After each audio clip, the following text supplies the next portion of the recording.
My name is Saip Aunan-Diop. I am a medical doctor and a PhD student at the Department of Neurosurgery, Odense University Hospital. This video is a short walkthrough to a recent publication in the Journal of Magnetic Resonance Imaging. In this study, we assessed the repeatability of magnetic resonance elastography and its derived mechanical parameters in a cohort of intracranial meningiomas. Before I get started, I would like to thank our grant providers, the Danish Cancer Society, as well as all co-authors on this paper. Thank you.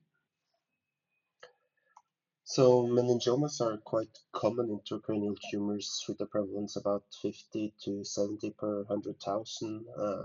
Meningiomas have very variable consistencies from a neurosurgical perspective, spanning from very soft tumors that can be removed almost entirely by suction to very almost rock hard masses.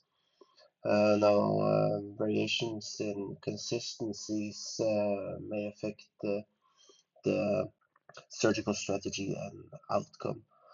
Because of this, there has been a growing interest in magnetic resonance elastography as a possible adjunct, especially in aiding surgical planning.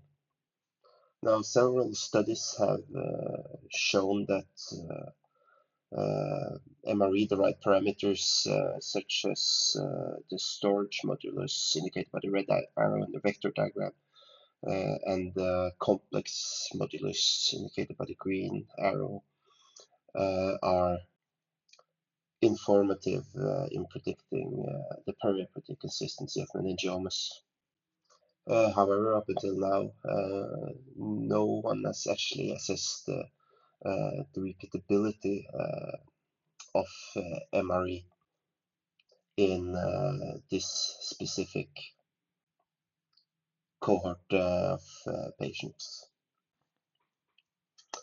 The aim of this study was to assess the scan-rescan repeatability of MRE-derived storage modulus and MRE-derived magnitude of the complex modulus in a cohort of intracranial meningiomas.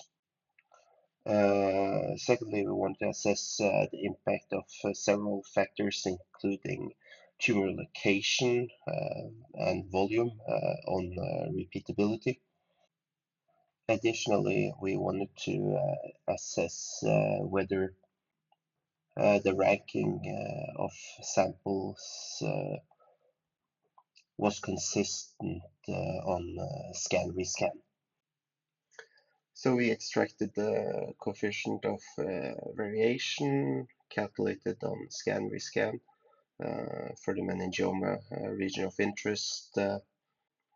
We assessed the coefficient of variation individually and then attempted to correlate it both with volume and tumor location.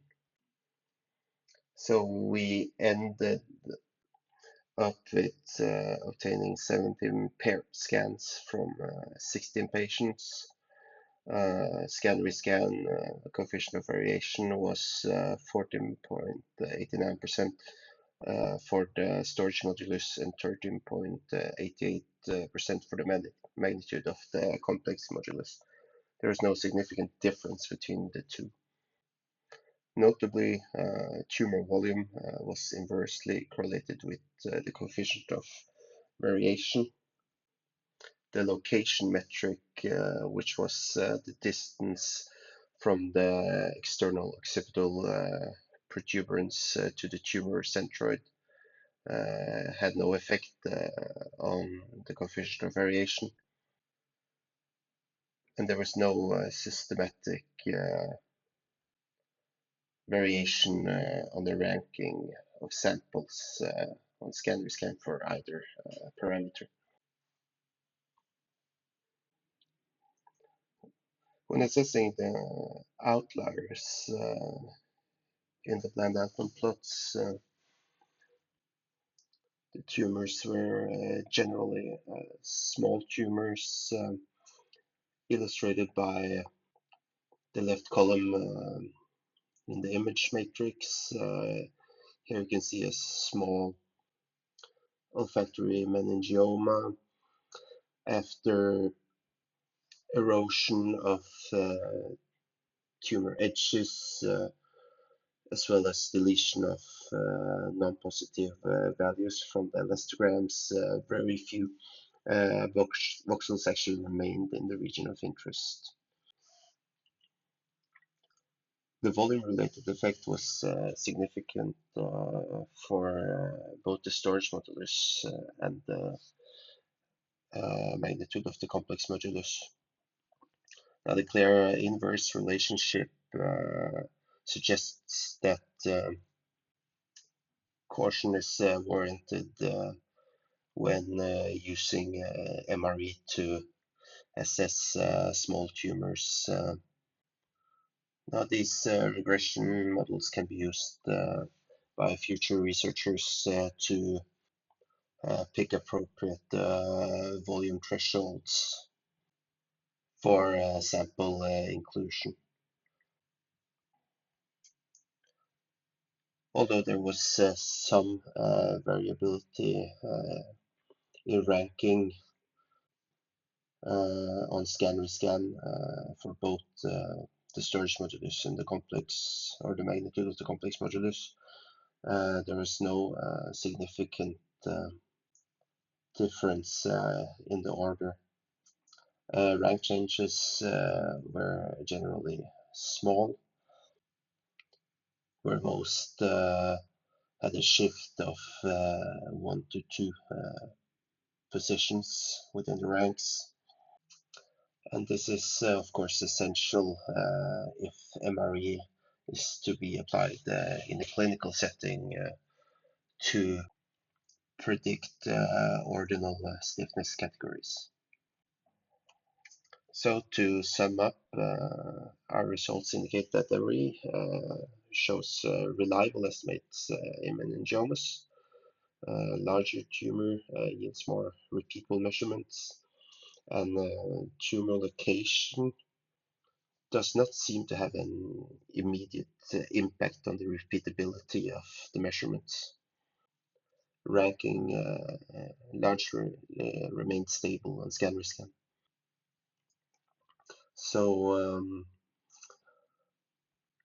this study supports the role of MRE in neurosurgical planning.